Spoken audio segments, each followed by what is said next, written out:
इसी तरीके से जो 27 दिसंबर 2007 को जुल्म हुआ था, उस दिन तो खैर हम सारे इस एज के हैं, सबको याद होगा। मैं ये यकीन से कह सकता हूँ कि 27 दिसंबर शाम को 6 सवा 6 बजे हर एक की आँख नम थी। ये जो इस मुल्क में जुल्म होते रहे, कोई और सियासी जमात ऐसी नहीं है जिसने अपने 2 प्राइम मिनिस्टर्स इस तरीके से गंवाए हों। ना सिर्फ वो, प्राइम मिनिस्टर के बेटे और प्राइम मिनिस्टर के भाई, और उसके साथ साथ हज़ारों की तादाद में हमारे कारकुन जो जमहूरियत की बहाली के लिए शहीद हुए हैं, उन सब के लिए जो इस वक्त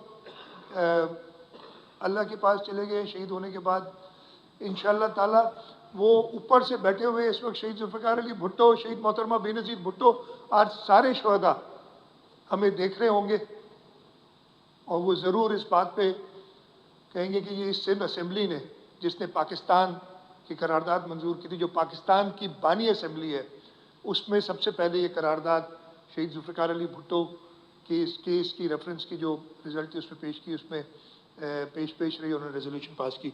मैं दरख्वास्त में वैसे ही, मेरे दरख्वास्त करने से पहले ही मुत्तहिदा कौमी मूवमेंट के भाइयों ने कह दिया था कि हम इसको सपोर्ट करते हैं। जमात इस्लामी के हमारे दोस्त हैं, मैं उनसे भी दरख्वास्त करूँगा, और जो हमारे सुन्नी इत्तेहाद के दोस्त, सुन्नी इत्तेहाद काउंसिल के दोस्त हैं, उनसे भी मैं दरख्वास्त करूँगा कि जमहूरी अक़दार को रखते हुए वो इस करारदाद की हिमायत भी करें और इस करारदाद में जो हमने लिखा है उसमें भी हमें सपोर्ट करें। स्पीकर साहब का बहुत बहुत शुक्रिया। जिए भुट्टो। मैं ये कहूँगा कि हम डिमांड करते हैं कि आइन में या कवानीन में तरमीम की जाए, और ये बिल्कुल हो सकता है। और इसमें मेरा ख्याल है कोई भी, अभी कुछ देर पहले मेरे मुत्तहिदा कौमी मूवमेंट के दोस्त आए थे, उन्होंने कहा था कि हम पूरी तरीके से सपोर्ट कर रहे हैं और हम तकरीर भी करेंगे। मुझे पूरा यकीन है शब्बीर भी करेगा तकरीर इस पर, और वो भी सिग्नेचर भी करनी चाहिए उसको।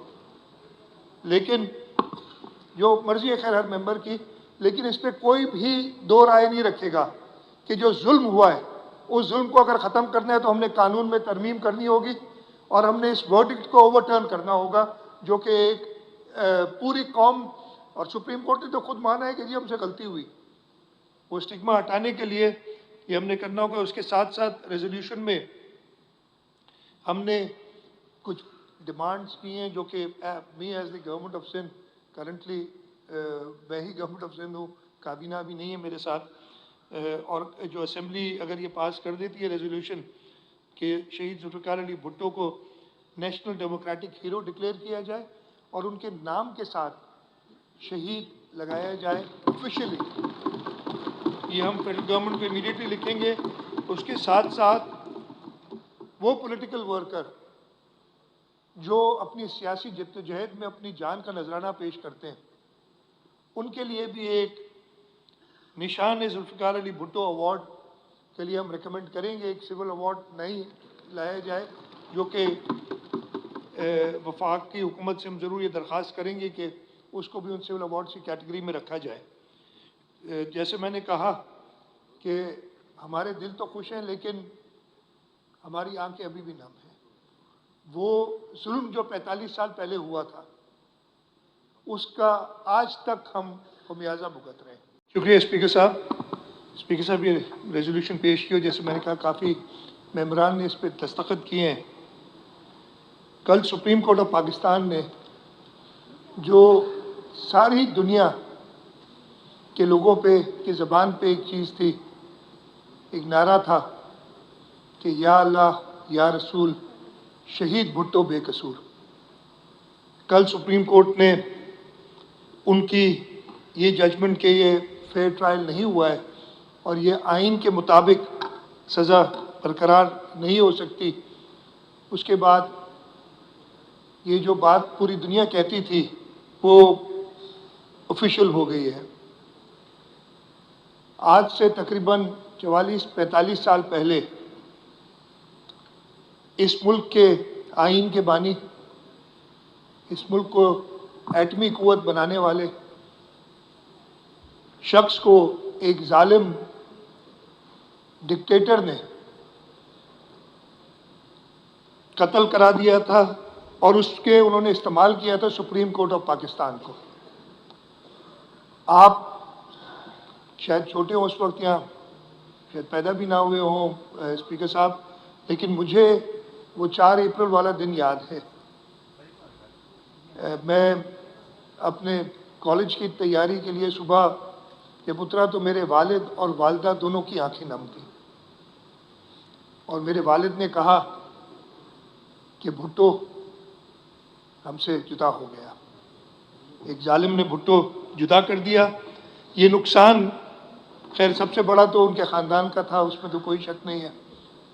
शहीद मोहतरमा बेनज़ीर भुट्टो, शहीद मीर मुर्तज़ा भुट्टो, शहीद शाहनवाज़ भुट्टो, बेगम नुसरत भुट्टो साहिबा या सनम भुट्टो साहिबा, उनका तो दर्द था ही, लेकिन उस वक्त ये पूरी पाकिस्तान के लोगों का, बल्कि दुनिया में मुसलमान जहाँ भी थे, इसलिए कि वो भुट्टो साहब वही थे जिन्होंने इस्लामिक समिट कॉन्फ्रेंस कराई थी और पूरे मुसलमानों को इकट्ठा किया था।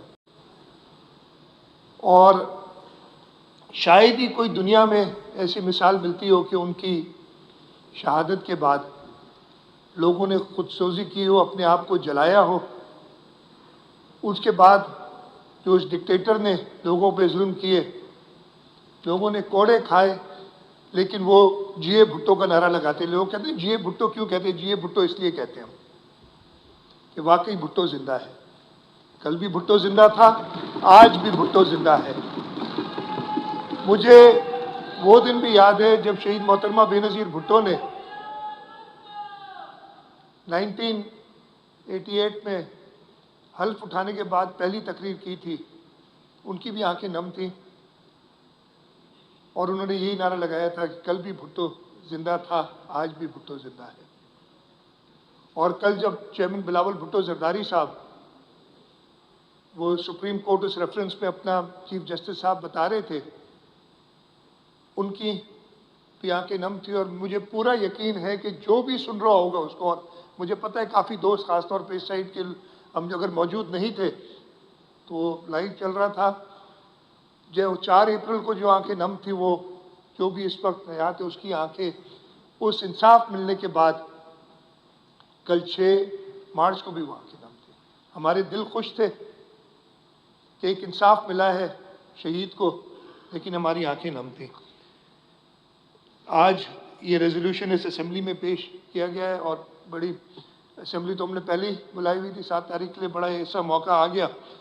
आज मैं कुछ अपने दोस्तों के साथ, निसार साहब प्रेसिडेंट सिंध और कुछ और दोस्त जाके शहीद जुल्फ़िकार अली भुट्टो, शहीद मोहतरमा बेनज़ीर भुट्टो की मज़ार पे हाज़िरी भी दे के आए। ये वर्डिक्ट जो आया है या ये जो रेफरेंस पे उन्होंने अपने ओपिनियन दिया है, उसमें ये भी कहा है कि जी कोई ऐसा तरीक़ाकार नहीं है जो सुप्रीम कोर्ट ने कहा है कि हम इस सज़ा को ओवरटर्न कर सकें।